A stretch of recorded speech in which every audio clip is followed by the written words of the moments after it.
8, 7, 6, 5, 4, 3, 2, 1.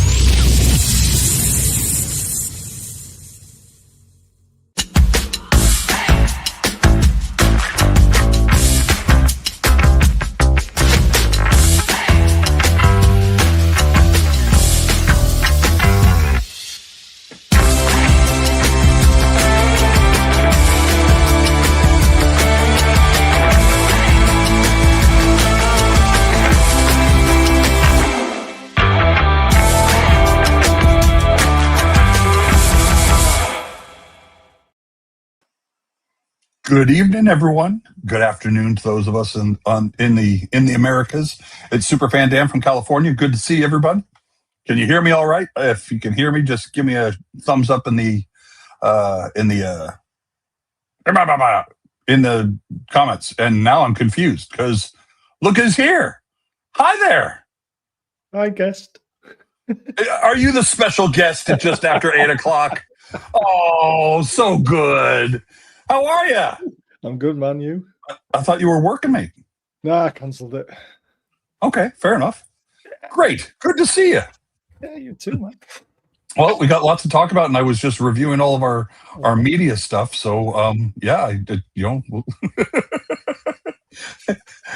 Are you really the guest, or would you like to take over? Nope, I'm the guest. Fair enough. Thought we'd try something different. Fair enough. Good to see you, Baz. Good to see everybody in the comments. Leslie, as always. Derek's Designs. Also, see, we'll get started here. Welcome, Carabao Cup semifinalists. Newcastle United. 3 semifinals in the last 4 years. That's not a bad statistic when you think about it. Please like, share, and obviously hype after the subscribe, and then hype after the show to promote the channel. It's all free. Remember, you can join the channel for as little as 99p a month.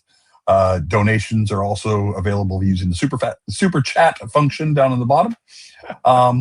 Please adhere to the super fan chat. Yeah, just as soon as I say super, it just kind of rolls right off the tongue because I have to say it. So please adhere to standard community guidelines. Let's keep comments respectful, and of course, enjoy the show. And I said hello to everyone since I was hosting, and it all comes through the same account. Evening to Derek, evening to Gary and Les, and who else is here? There's Blade. Good evening, Blade. Good to see you. Blade. The Doggy Pals. Good afternoon, all. Good to see you. It wasn't me. It was all Dan. All right, now we can get started in I'm still getting the hang of this, man. Good evening, James. Let's see. I guess the big thing that we need to talk about, obviously, is the result on Saturday. So Wednesday. What day is it? I don't even know what day it is anymore. But no, we had a great result on Wednesday night against Fulham at St. James's Park. Looked a little hairy there for a bit, but we came out 2-1 winners thanks to goals from Superboy Lewis Smiley. But more importantly, I think, is this one. Yes. We finally got our number 9 in the starting 11, and he did his job right off the bat. I mean, it was I think it was right time, right place for Vissa. But I mean, the fact of the matter is, the shot went in, goalie parried it, and it went right into Vissa's path, and he put it right in the back of the net where it's supposed to be. So, I mean, just a phenomenal debut start goal. It can't be his debut because he's played a couple of minutes, obviously, off the bench, but it was his debut starting debut, and he scores on that. So, and at home in front of his fans, it was obviously a great reception for him. In the driving rain, and again, we talk about the final. That the header from Lewis Smiley, again playing out of position, playing as a makeshift right back, but it didn't stop him from being involved in everything good that was going on the pitch. We are stretched to the max in terms of defense, Baz. I didn't have a chance to listen to the press conference, but Eddie has seemed to indicate that, like I just said, we're stretched to the bare bones. Lewis Hall had suffered from hamstring fatigue after the weekend. Well, and considering he's been injured for a bit of the season, I think wrapping him in cotton wool and easing him back in isn't a bad deal.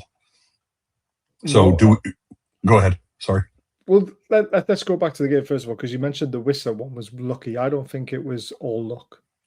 No. Did you see his movement? Yep. Did you see? Like I said, right place, right time. Yep. Right place, but he put himself in the right place. You know what I mean? So when that ball came across, he knew he wasn't going to get to the initial pass, but he read what the goalkeeper was going to do. So instead of going to the back post where the defender went, he cut back inside and waited for that touch from the keeper, and he just put it into the open net. I thought that's what would be missing, box in the box. Yeah. Someone who can be in the right place at the right time, but also know how to be in the right place at the right time. That's the difference. That wasn't just luck. That was striker instinct for me. I thought that was superb, and his movement all night was tremendous as well. Agreed. Yep. If we can figure out a way. No, go ahead. No, the one thing that worried me a lot is that Murphy had 9 crosses and none of them actually got to a Newcastle player. Yeah. In the whole game. So whether he's putting good balls in and no one's in the box, or he's putting bad balls in, and either make of that what you will. Well, there's the flip side of that argument. At least he's making them. Yes, that is true. The big concern for us has been from open play. We haven't created any chances. So the fact that we've got a Murphy that's firing and crosses, almost double digits in crossing, to into the box bodes well for the attacking players that we've got. If we can figure out a way, I cursed when I saw that Voltemata was warmed up and was getting ready to come on. I was just like, please don't, not like for like, come on, let's see the two of them out there at the same time. And of course, then we saw Vista start to, so I want to see that. I want to figure out how that happens. And I know we've got some graphics that we can put up in a little bit, and we could talk about that. But the fact of the matter is, we are decimated in terms of injuries when it comes to our defenders. We've only got one working left back, and our 2 standard backups to Lewis Hall. Dan Byrne obviously out with the broken rib and pierced and punctured lung. Hopefully he's going to get well fast, but he's also 33 years of age. It's going to take a while, upwards of 6 weeks possibly. So we might not see him again until mid-January, or tail end of January. And then of course, Tino Livramento has filled in ably at left back multiple times when we've been without Lewis Hall, and he went out with a knee injury, and unfortunately looks to be albeit minor, it's still an injury to a knee that has already been injured at one point. That was a long-term injury for him. So the good news is we're looking at weeks, not months. But the bad news is we're still without Tino Livramento, who is our arguably first choice. Well, I was going to say, well, with not having Tino, we don't have any right back at the moment. Correct. I was going to say, not only have we lost our first choice right back, but we've also lost all of our backups on the right flank as well. We're without Trippier with a hamstring injury that we're now, the estimates are now we're not going to see him until January. And then Emil Kraft is also out. So we've got. Wasn't it a back injury? I thought that was Lascelles, because he's missing as well. We got problems with Lascelles, we got problems with Botman, and we've got problems with Kraft, all with back injuries, if I remember right. How's Kraft got a back injury? From sitting on the bench. Knee injury type. Knee injury. Okay. Date of injury, 19th of November. Expected return date, 5th of January. So that's a little bit of good. But again, he's got to get back up to speed. Right. Which isn't exactly easy in the Premier League, is it? No. And then, of course, the talk has been, we do have a left-back candidate. Unfortunately, he's on loan to Middlesbrough for the rest of his of his Newcastle contract. His contract is up at the end of the season. Can be recalled though in January. Well, so there was a question, I think, that whether or not we could pull back Matty Targett from Middlesbrough, but it seems to indicate that we will make that decision, almost game day decision. I mean, it's going to be whatever. We can't do it. Can you recall a loan, even if it's not a transfer in a transfer window? It has to be in the transfer window. No, it's just I think it's 6 months. He's got to see the half of the season. There must be something written in the contract that he signed with Middlesbrough and with Newcastle saying he can be recalled at a certain time. So January is the time we can recall it. Which we, to be honest with you, and I know a lot of people won't like this because it's not putting trust in our youth, but I would recall Matt Targett. He's a specialist left back. There's no question about that. He has also unfortunately been injured for a long period of time for Newcastle, but he's been playing in the Middlesbrough side pretty consistently and playing very well and maintaining his injury-free record there. So, how many touches did Murphy have before he crossed compared to Barnes and Gordon? Right, exactly. They're three different players, though, aren't they? Barnes likes to cut inside. We all know he does. Then you've got Gordon, who likes to go both ways, but then will cross the ball when he feels it's the last option, because Gordon likes to beat his man and drive into the box and try and win penalties and try and get closer. So you've got to tap in. Murphy doesn't really have that skill to go past players, let's face it. And that's why when he gets the ball out wide, if he gets himself a half a yard, he will swing the ball in. And that is good to have, because on one side, you know the ball's coming in. So when the ball's out to Murphy, the strikers know what runs to make. And then on the left-hand side, the strikers know they've got to wait their moment to make their run. They've got to be patient. They've got to try and find that bit of space, like by dropping back, and the cutback comes to them. So it's horses for courses and different ways of scoring goals, isn't it? That's what they look to do. Left-hand side's very different to the right-hand side. But we've also seen Gordon put in a great cross for Miley in the Champions League to score with a header. So we also know that can happen as well. Yeah, go ahead. I was going to say there's a few more things from the Fulham game we need to discuss, because that's fine. Yep. Miley's goal was superb. Yep. Mm-hmm. But also very lucky. Yeah, because it glanced off the back of his head. Because he got pushed in the back. Nobody's picked up on it for some reason, but if you watch the Newcastle, the extended highlights, yeah. Watch how he jerks, and that's how he then gets that little flick on it. He actually gets pushed in the back at contact. So thank you to the Fulham defender for pushing Lewis Miley, because I don't think he was going to score. I think he was just as surprised as everybody else when it ended up in the back of the net. Yeah, well, the keeper was in no man's land. I don't know what he was doing. If he stood on his line, he probably saves it. But that's just football. He's coming to claim a cross in the last minute to try and take the pressure off his defence, take it to penalties. And then it was a great cross from Tonali, though, wasn't it? It was. That's the difference. And this is what I keep saying to everyone. There's no point in having a set-piece coach unless you're going to get someone who can put a ball in. And Miley and Tonali are the ones, for me, at the moment, from dead balls, are the ones who put great crosses in. I know Bruno scored from a corner, and that's very different. But I think Miley and Tonali should all be on all our corners. And anything that needs whipping in, they should be on those free kicks. And then I think we are very, very lucky, because we could be missing Tonali. Yeah. Oh, yeah. No VAR. That went to VAR. That's a sending off. Yeah. So he needs to cut that out of his game. I know that Fulham player, was it Reed? Yeah. Because Reed was a little shit.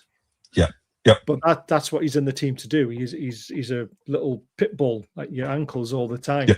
And Tonali had enough of him and give him a little pointy elbow.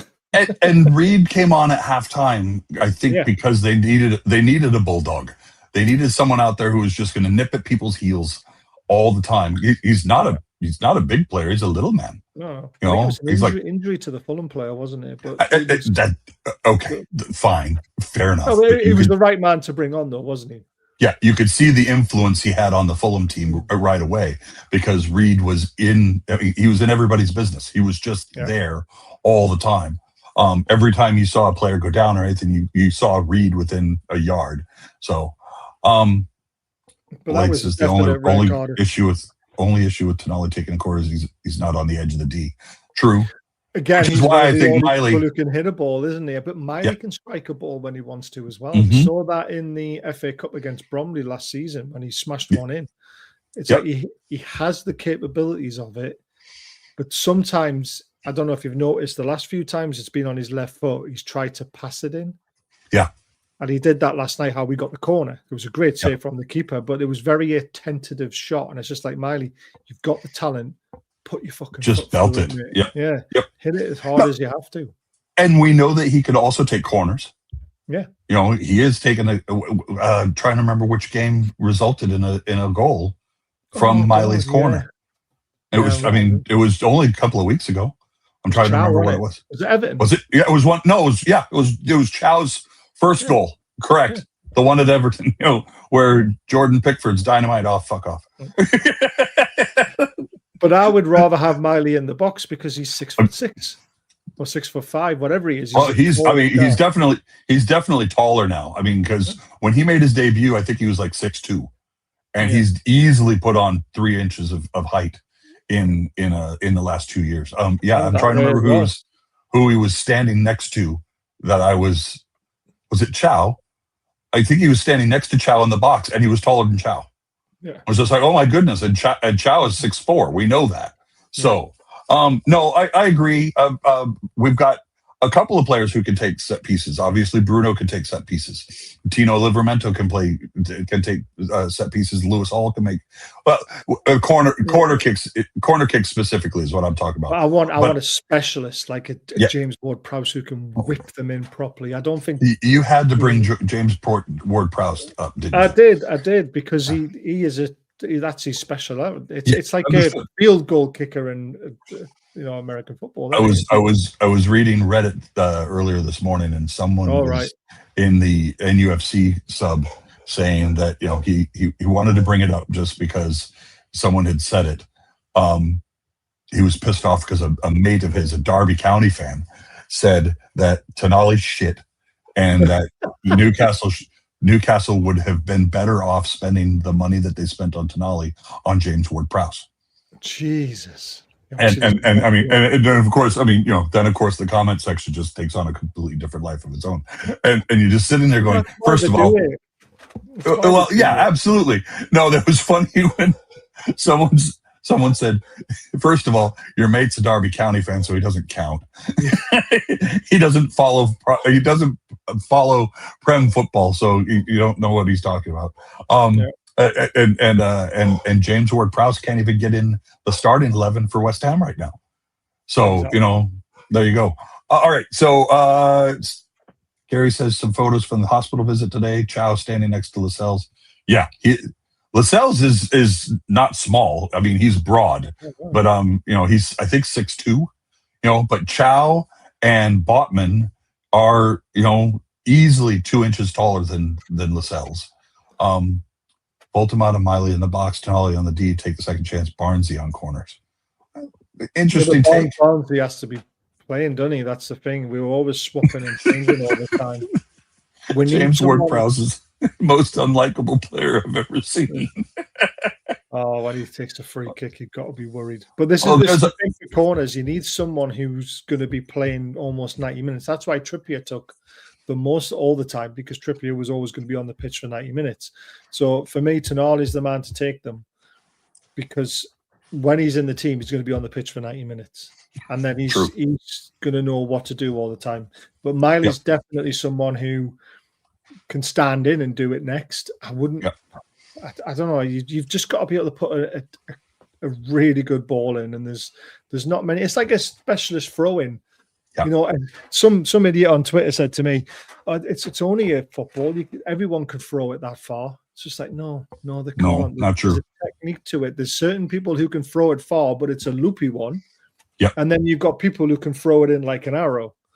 And the people who can throw it in like an arrow are the ones that you want taking throw-ins, because it's They're just it's Yep. even better than a pass, and it can Yep. be more accurate than a pass as well because Yep. you know what I mean. It's You're throwing it into a specific position. yeah. I mean you can and pick it up specialists, dead ball specialists, have that capability. I mean, I look at Brooke at David Beckham. He of course exactly. knew he could put the ball on a dime anywhere. Yeah. So or the lad who bends it like himself is what Ted Lasso would say. But so there's a question for the January window. Do you get a Neves from Saudi Arabia? And bring him Man in? United are interested in him, aren't they? And Yep. I mean, he puts a good ball in. He's a very, very good dead ball specialist. He's 28 now, so you're thinking short term, not long term. Right. There's no sell-on value in Neves. Right. He's got a good 4 years left, though. So sometimes you have to get the balance right, don't you? So he's got Premier League proven experience as well. Yep. I like Neves, but does he fit the project? That's the question. Right. So the big question is, I think someone, I don't know if Blade or Gary asked it earlier, but if we're going to go into the market in January, do you hope, now that we've got Wilson, Hopkinson, the leaders that we were missing in the summer, that can make some decisions, and without having to hat in hand go back to the chairman of PIF and go asking, do we have the ability to go in early and get business done quickly as soon as the window opens? If we're going to spend, what we've heard is we have money to spend, we can spend. The question is whether or not there's anything in the market that we are in dire need of. I would say with our defense stretched as thin as it is, obviously some depth of some sort. I don't think anybody could have legislated for the amount of injuries to specific positions that we've dealt with so far this season.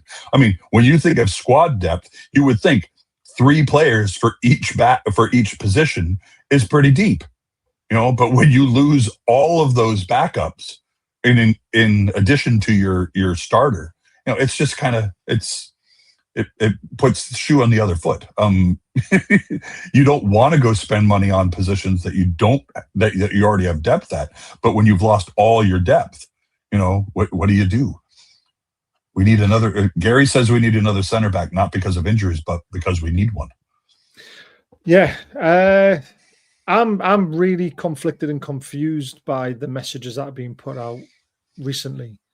So the new CEO comes in, says he wants us to be challenging for the Premier League title in 2030, trying to win it.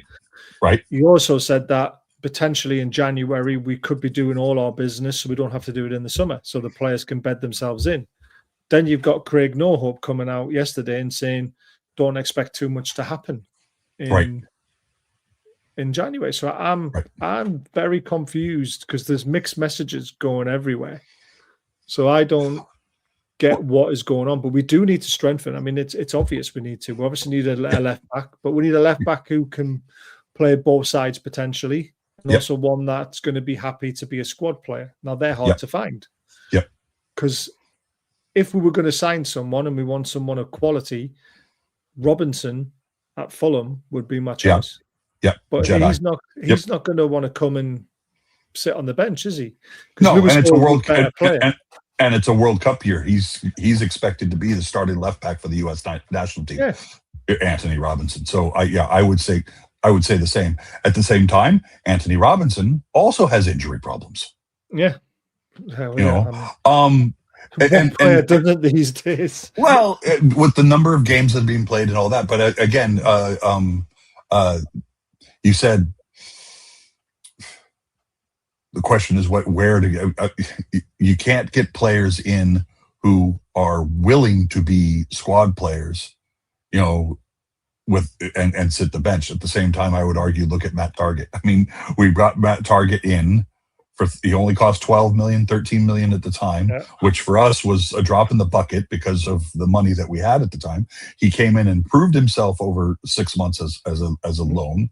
We made it permanent, but if the reports are true about how much he's supposedly earning per week, if that's true, 100K a week is a lot of money. So then you get the fans and the pundits who start complaining, saying, "Well, you're paying a squad player 100 grand a week to sit on the bench." Okay, but that's because he knows he's going to be a squad player and he wants to make it worth his while. If he's not going to get the minutes, he might as well get the wage packet to go with it. Well, I mean, 100 grand a week's not really that much when you think about it in the grand scheme of it. If you look at the Man City players who sit on the bench, how much are they earning a week? The Arsenal players are earning a week. If we want to be in that top 4 level, we have to pay bigger wages. So 100 grand a week is going to be bottom line eventually. Right. It's just how we can stretch it to be able to afford to do that. Yeah. But who do we go out and buy? I honestly don't know the answer to that question. I don't either.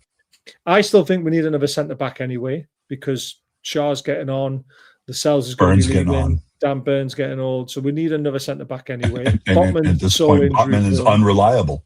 Yeah. Right. I mean, he could be sold potentially, which I would hate, but I would understand why, because he's played something like 55% of his games since he's been here. Yeah. Then you look at the midfield. Do we sell someone to make room for somebody else?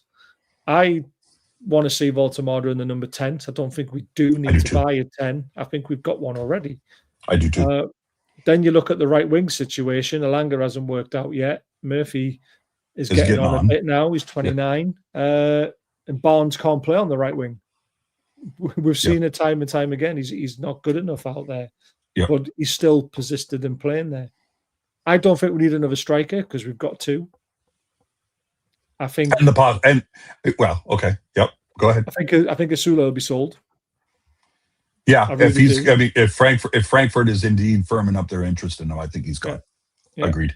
So I don't think we need 2 strikers, but we may need another striker if you are going to play Voltemada as a 10 and Wisser as a 9, because then you need something off the bench, don't you? Yep.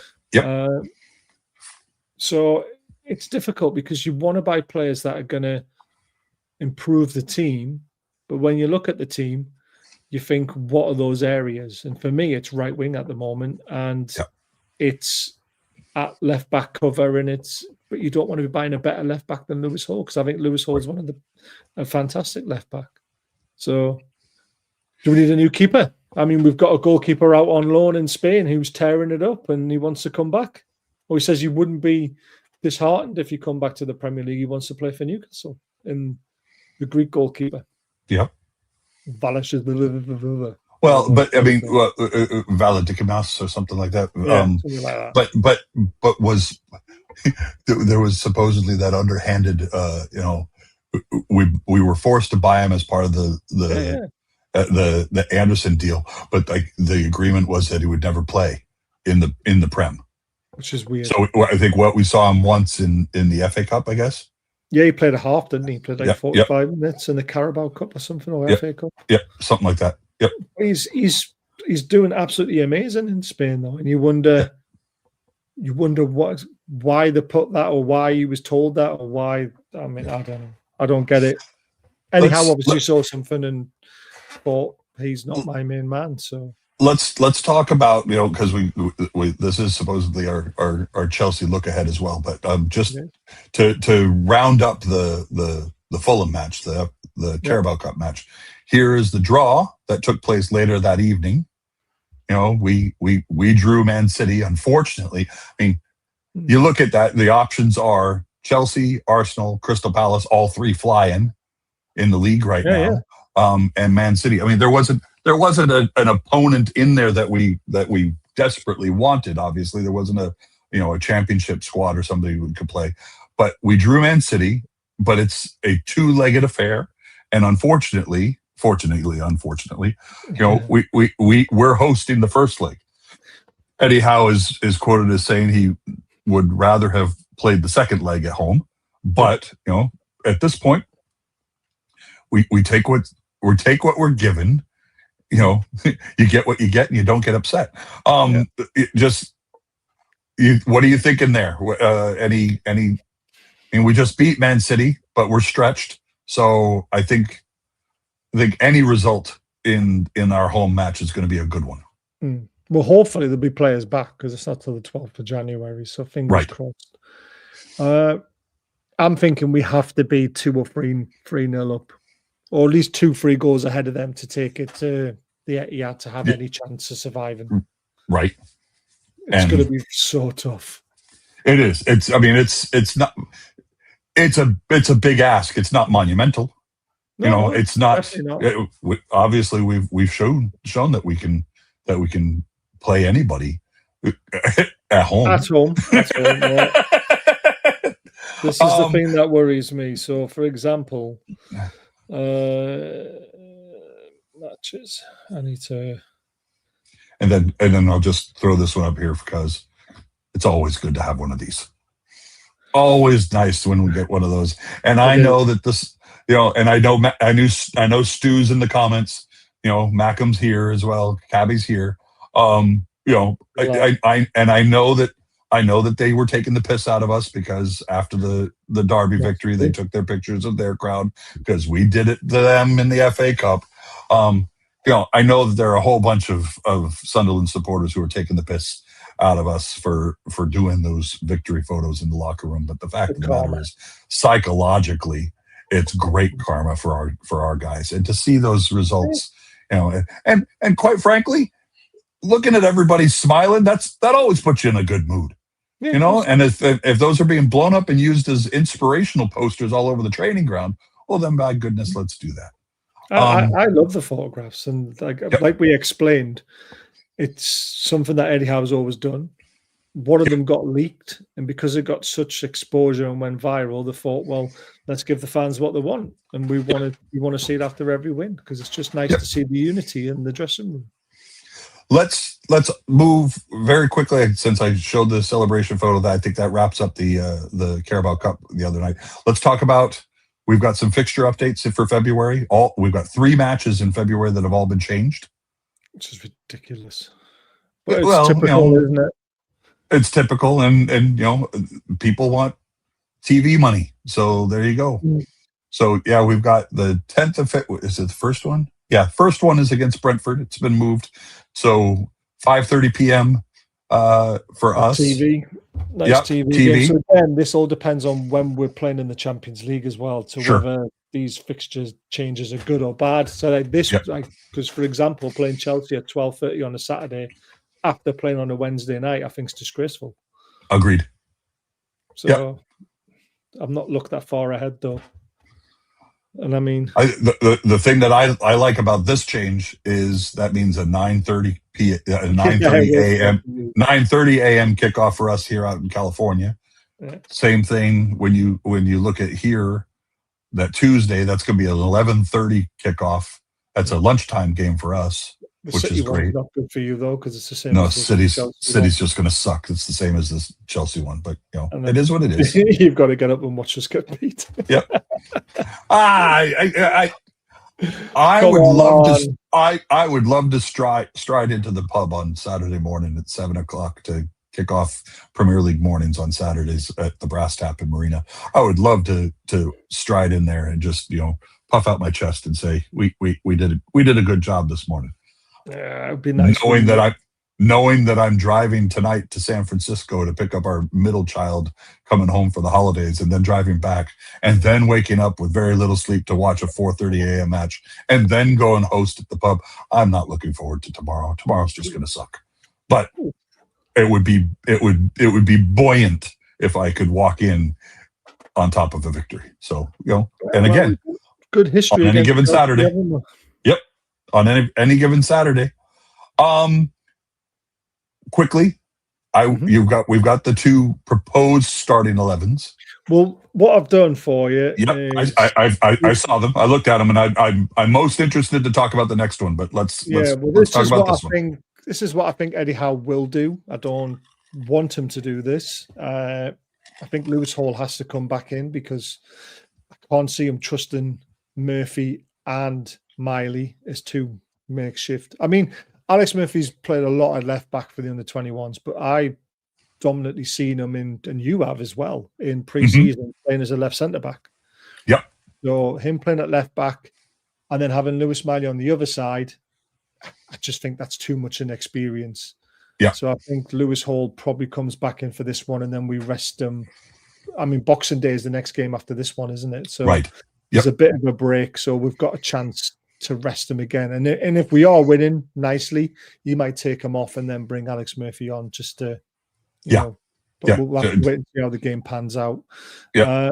Give Lewis Hall a breather and get Alex Murphy some minutes in his legs. Yep. I think Willock gets the nod over Ramsey. Because I think Willock's done all right, to be honest with you. I know he hasn't been. Ramsey did okay the other night. He did. I just think Willock's a little bit, I don't know, a little bit more. He's done a little bit more, potentially. I don't think J7 comes back in the team after what Eddie Howe said. He said that J7 will come on and literally die in minutes of games if there's like headers that need to be won and corners and stuff like that, which tells you he's nowhere near playing time. Yep. Which is another injury. Another concern. Yeah. I don't think Murphy starts because he did say he was struggling with a knee problem and he played almost the full game on Wednesday night. So he's got a choice of Alanga or Barnes. I think he starts Gordon on the left, so that's why I think he might go for Barnes.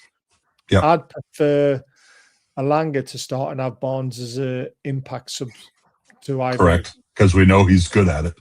Yeah. And obviously, Wissa, don't think he's ready to play 2 games in a week yet. So Voltemade is obviously going to get the nod. That's my thinking of what Eddie Howe will do. So that's what you're expecting him. This is what we would like to see. This is what we would love to see, wouldn't we? The double pivot of Tonali and Bruno and Voltemade as the number 10 and Wissa up front. I just don't think, because of the games coming thick and fast, I don't think they're ready to unleash this yet due to fitness. Well, and as we've heard Eddie say multiple times, because we are still in 4 competitions, we've got the league, we've got the Carabao Cup, we've obviously got the Champions League, and we've got the FA Cup to start in early 2026.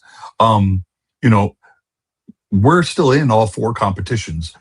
There's not a whole lot of time to be on the training pitch. We've heard Eddie say, largely they've been learning in gameplay. They're not spending a whole lot of time on the training pitch itself. They're in the gym, they're doing their workouts and stuff, but they're not having the ability to get out on the grass and feel each other out. And having players like Wissa come back from long-term injury, having Lewis Miley come from long-term injury, we've got guys that have come back in and not being able to work them into, scrimmages and 5-a-sides and 7-a-sides and full-blooded 11-a-sides, that's difficult. We heard that Wissa had competed in 2 of those behind closed door 11v11, training matches and showed well. That's why he's, building up his match fitness. So, but I think you're right. I don't think he's ready. He played, 60 minutes the other night? Yes. So and that's why I was not surprised to see Voltemade come on for Wissa on Wednesday night. I was hoping that we would get a chance to see the 2 of them play together. But I think until such time that we've got both of them capable of starting and playing, 60, 70 minutes, I think we're going to see this continual chop change. I think it was always the plan for Wissa to come off after 60, 65, 70. I think that was always going to happen. Like I said, we all want to see it. We all thought this was going to be the formation when we signed him. The other rumours was that Voltemade was going to be eased into the Premier League and it would be Wissa who would be starting up front. So we never got to see how that would have panned out because of obviously his knee injury. So, but it's going to be interesting. Very, very interesting. Guys, just so you know, I think there's something wrong with YouTube tonight. Some people can't comment even though they're subscribed. I don't know what's going on. Try and unsubscribe and then subscribe again, and then it should let you join the chat. I don't know why it's doing it. And your host has been shit at it's keeping got up with nothing to do himself. with that. Nothing to do with that. It's all to do with YouTube being a bit of a pain, apparently. Otherwise, there'll be a lot more to try and keep up with. I do want to just harken back to the comments here. A lot of talk in the comments about young Heffernan, who's been playing in the under 21s. As a possibility of bringing him up, as we mentioned off chance. The fact of the matter is, Eddie, I don't think his got a lot of trust in the youth group yet. So Can I be think completely honest with you? I don't think it's. Go ahead. I think it's quality. You don't think they're good enough yet? No, because what you got to remember is all their games are against Gateshead, Halifax. You know, we're talking about the Premier League here. The step up is just such a massive gap. And this is why I don't think Eddie Howe trusts them, because I don't think he's seen them play at a high enough level yet to be able to trust them. And I just don't know if they're good enough. I think because we're so far behind when it comes to our youth system, True. I don't think you're going to start seeing players come through our youth system and for another 4 years. I really don't. And be starters in the Premier League. Yeah, true. I think the ones who are 16, 17, 15, they're the ones you're going to see in 3-4 years' time. The ones that we've got now, I don't think they're good enough. And I think that's what it is. I don't think even Neve's good enough. I know he's been banging them in, but who's he been banging them in against? Yeah. We saw him in pre-season and he missed a sitter from 6 yards. And that, to me, you've got to take those chances when you're in pre-season. You've got to take those chances when you're given a chance. And I just don't think they're good enough for this level. I really don't. No, and I think that those that we've seen come in the last year and a half, who are in the under 21s, that kind of thing, I think those are guys that we're going to see as being, we get them into our academy system, into our under 21 system, we get them performing to a level to where you can sell them on to a championship club or a Division 1 club and make a little coin there with a decent sell-on percentage as well. Yeah. To where if they go a bad thing. This is how Chelsea do it. This is how Man City do it. Like I've said on numerous occasions, Man City, Chelsea make over £100 million nearly every year by selling on youth talent to lower league clubs for 5-10 million a pop.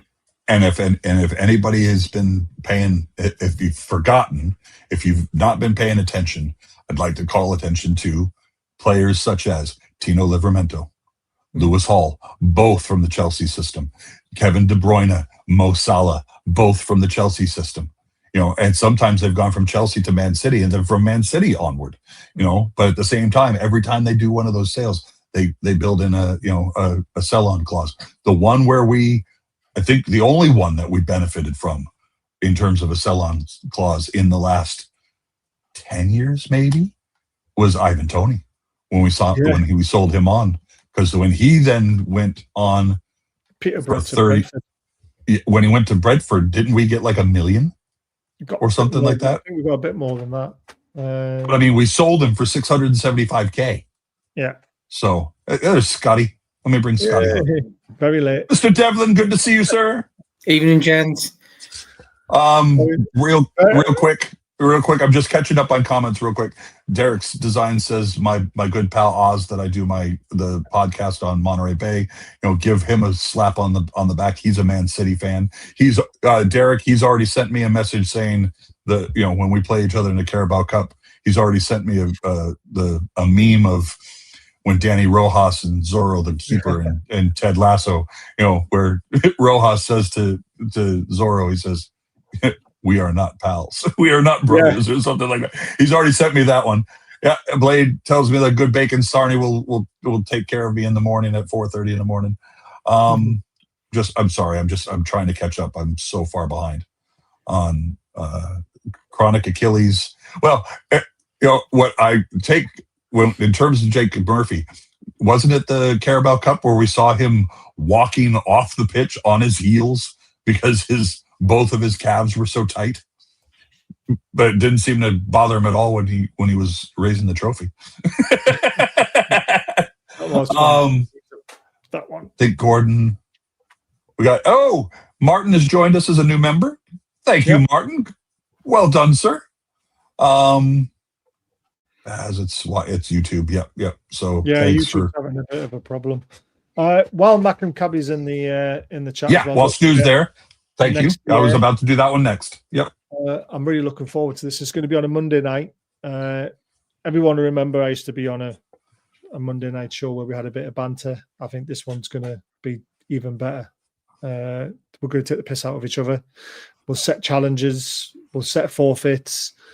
We'll just have a bit of a laugh with this because there's no one doing it on YouTube, and we think it's a good idea, even though we hate each other, but not personally. We just hate each other.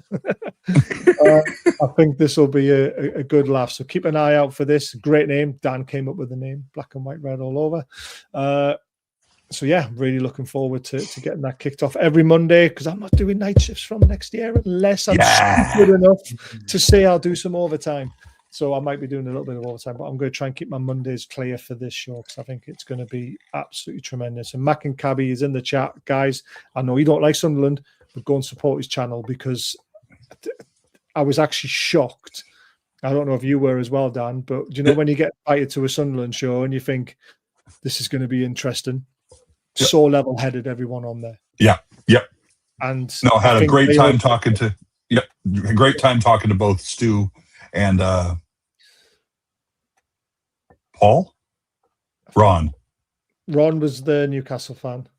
There was a couple. No, that was Don. Fans. That was Don. Sorry, yeah. Rob was the other, and then there was Mr. Singh. Rob and Stu. And then Mr. Singh turned up, who was quite a character. But honestly, level-headed. We were. I think I understand that we are level-headed as well. We can have a football conversation with anyone, and that's why I think it's going to work very well. Even though we're going to have a little bit of sick at the back of our throats, but we get past it. No, it'll be fun. And Stu and Rob were great lads to talk to. So I mean, that was a lot of fun. For any of the American fans out there, if you've been watching, if you go and watch the Premier League and NBC's coverage of the Wear Tyne derby just before, when they were talking to Sunderland fans and Newcastle fans, you'll notice Mackem Cabby, who was in his cab doing some snippets of interviews as well. So he's a great guy. Stu, looking forward to that show a lot. So sorry, Mr. Scotty, how are you, sir? Good to see you. Yeah, only 40 minutes late, mate. You know what graft turns out like. No, you were at the graft. Work was all right today?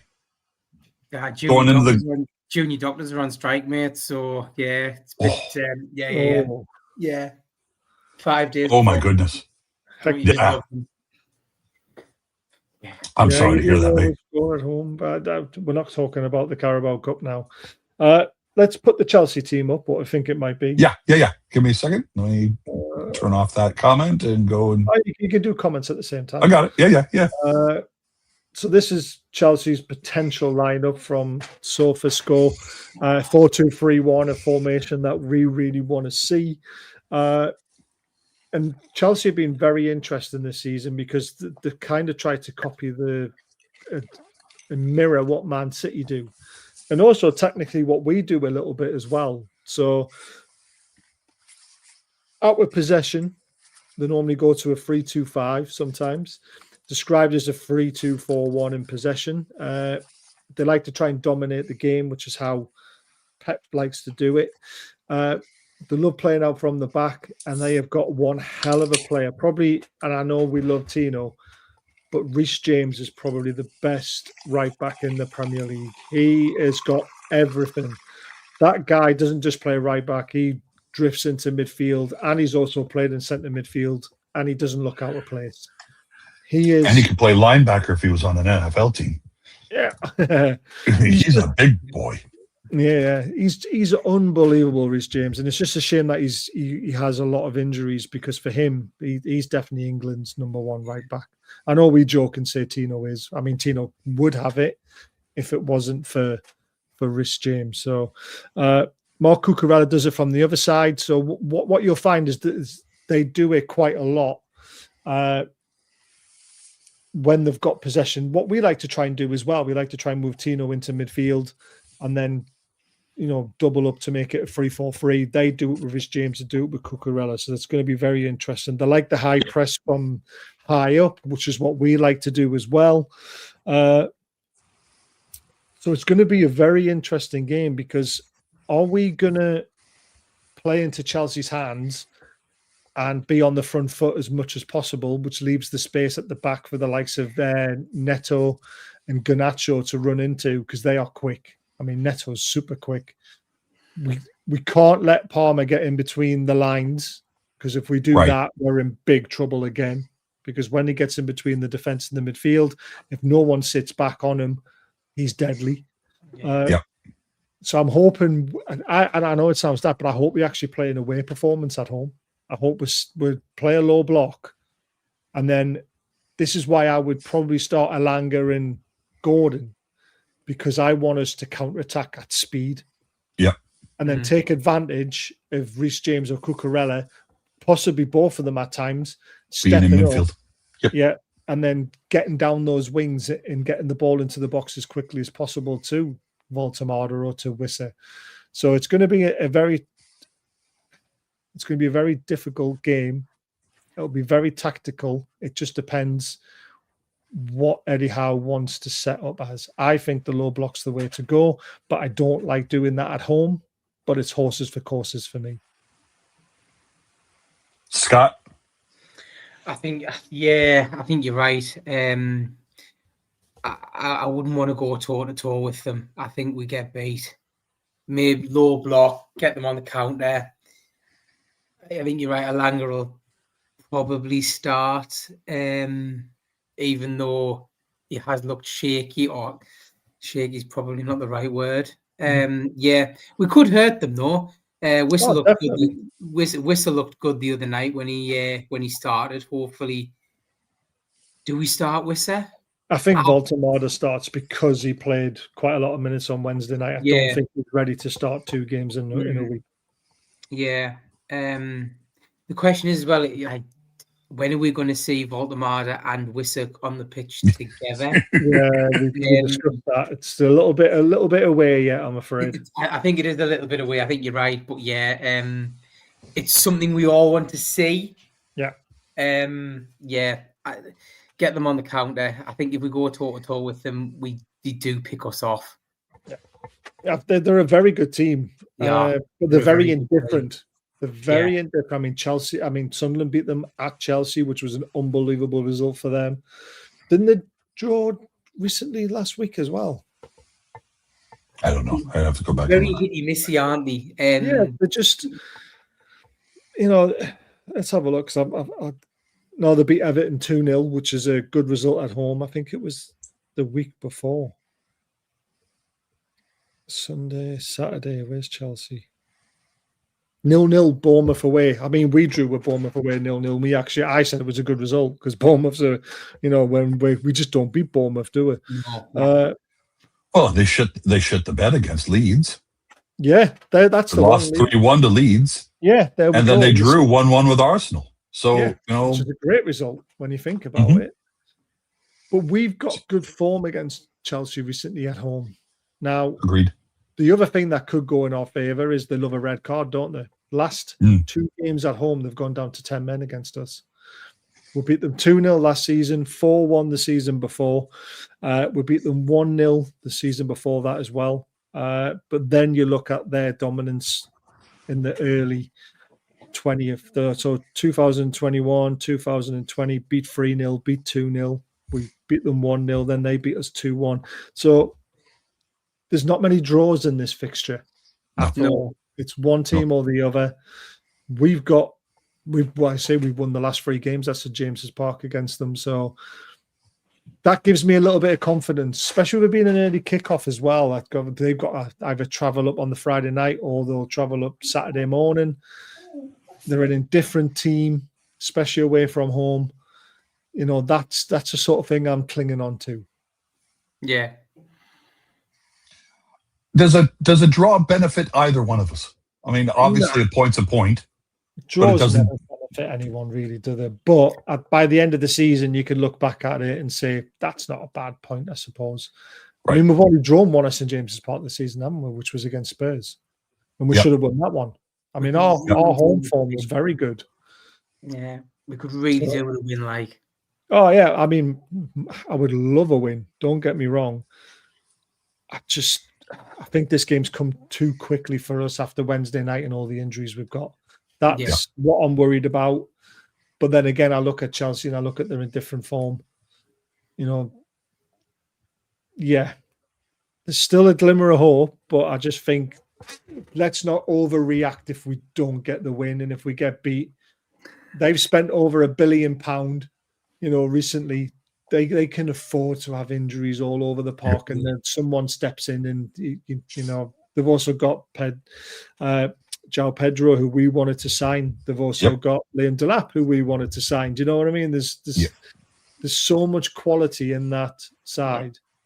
Even Garnacho's starting to look like an all right player, and I never thought that would ever happen. So, yeah, we've got to worry about their pace, and that's why I think playing the low block and then counter-attacking on them would suit us better, because I think they've got the quicker players, especially when it comes to in attack toward defence. They've got quicker players all around that will hurt us, but we'll do the same thing. Biggest concern we have, as you say, counter with speed.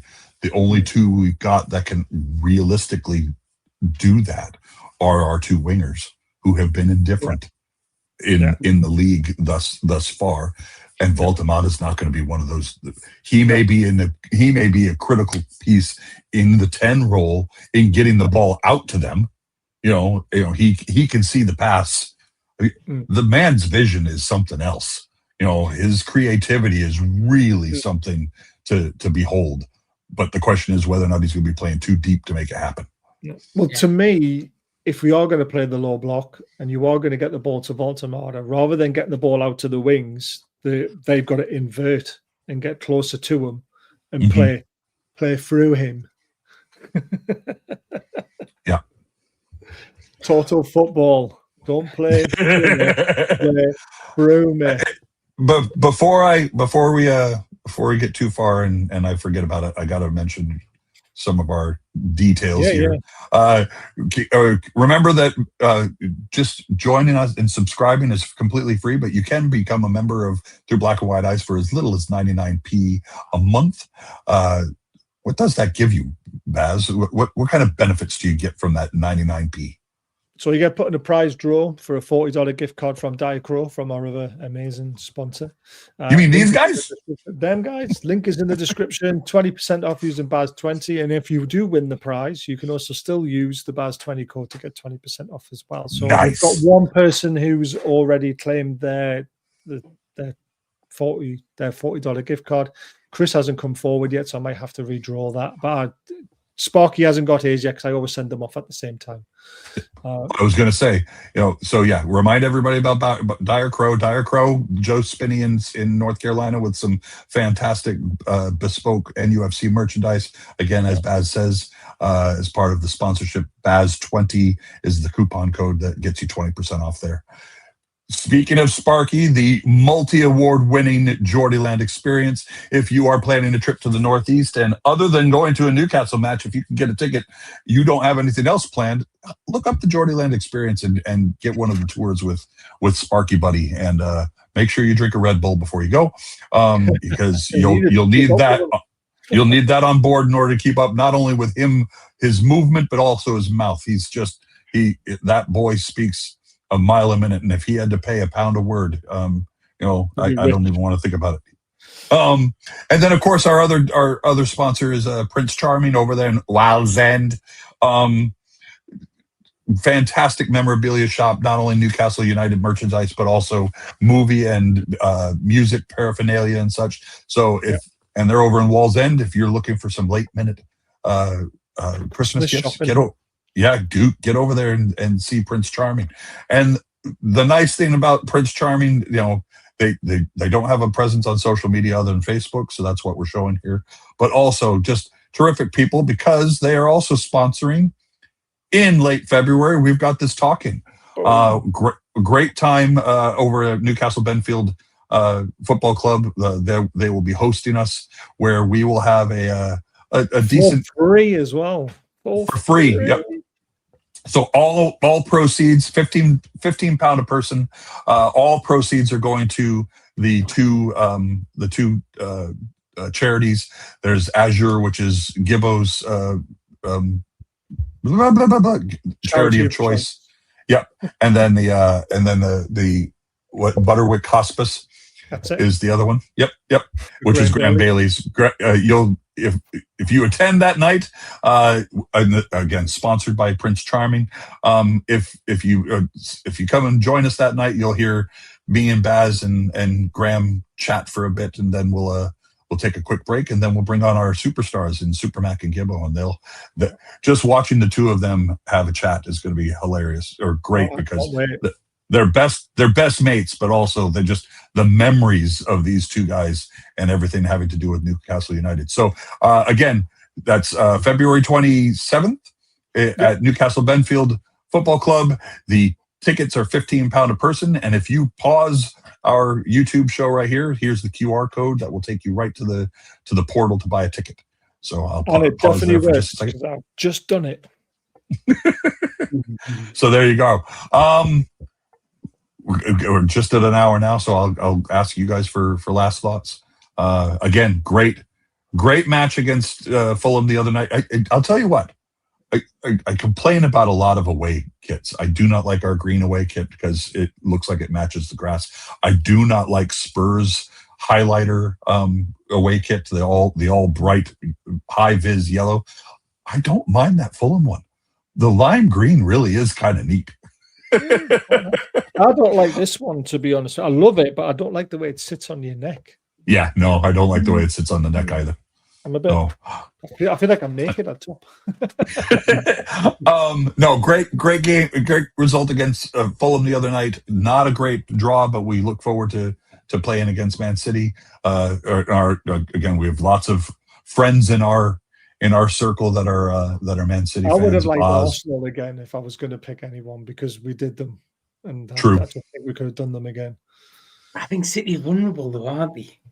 I just think it depends on what City team turns up and whether they play their full strength, which Martin says they probably will. And if they do play their full strength, it's going to be chase for the bonus type we took into my liver and onion pizza. Good luck to you, Stu. Thanks for being on tonight, and we look forward to doing black and white red all over with you in 2026. So. Yes, you can get a channel t-shirt from Diacro. We don't get any money for that. We just all goes to Diacro. We just think you'll look smart. That's the thing. You when people see you wearing it and they look at it, they go, "What's that?" And you go, "It's a fantastic football show with level-headed hosts and great comments." So come on. So close the pizza shop. And then we've got Chelsea this weekend. So do we dare? No.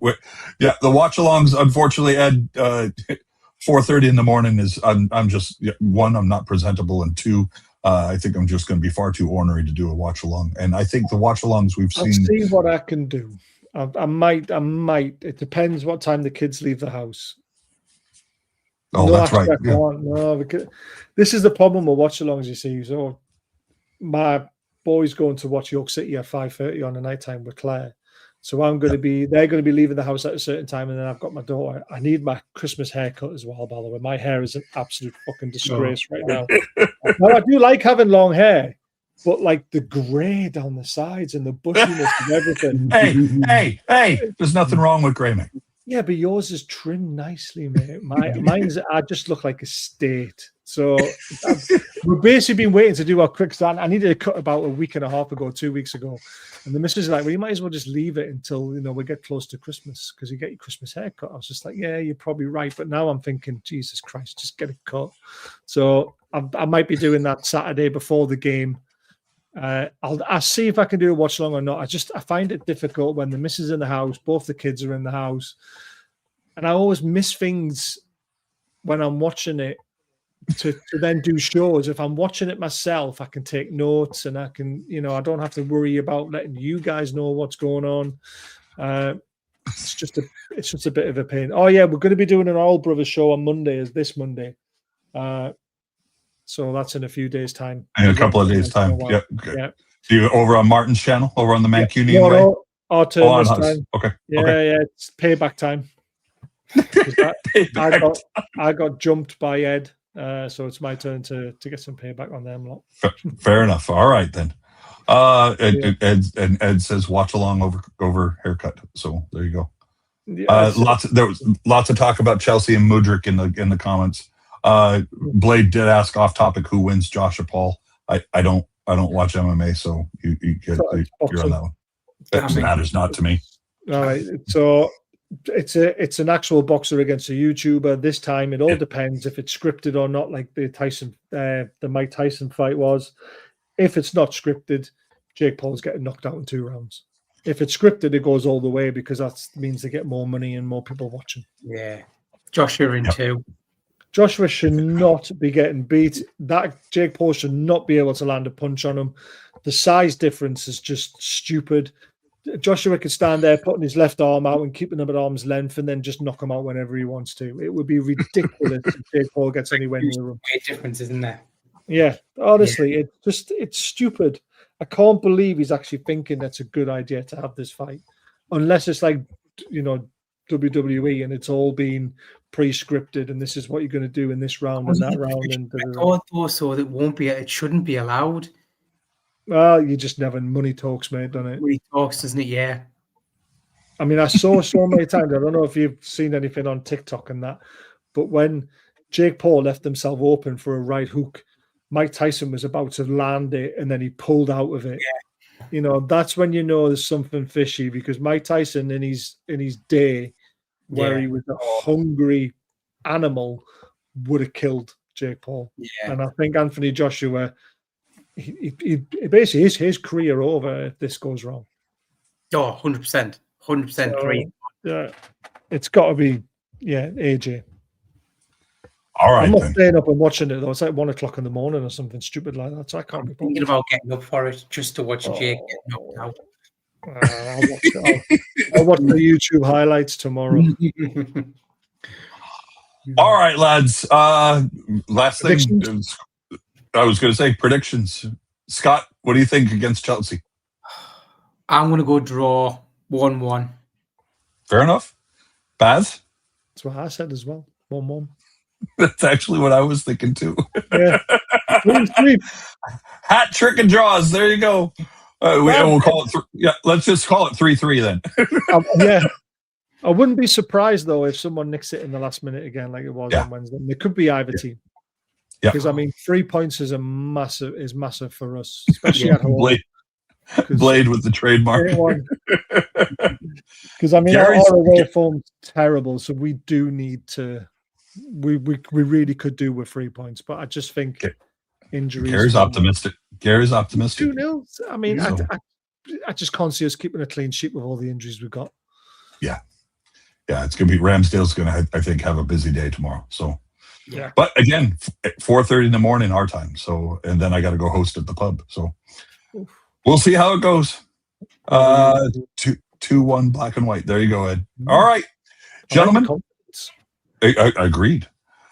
Always a pleasure. Thank you to everybody in the comments. Thank you as always, Leslie, in the keeping us accountable, holding us accountable in the comments. Blade, Gary, again, Martin from Mancunian Way, Stu, Macam Cabby. Thank you everyone for joining. Thanks for being here, and we'll talk again on Sunday for the wrap up and for Fulltyne and 8 o'clock again, hopefully. 8 o'clock. So, all right, folks. Good to see you. Have a great evening, and away the lads. Away the lads.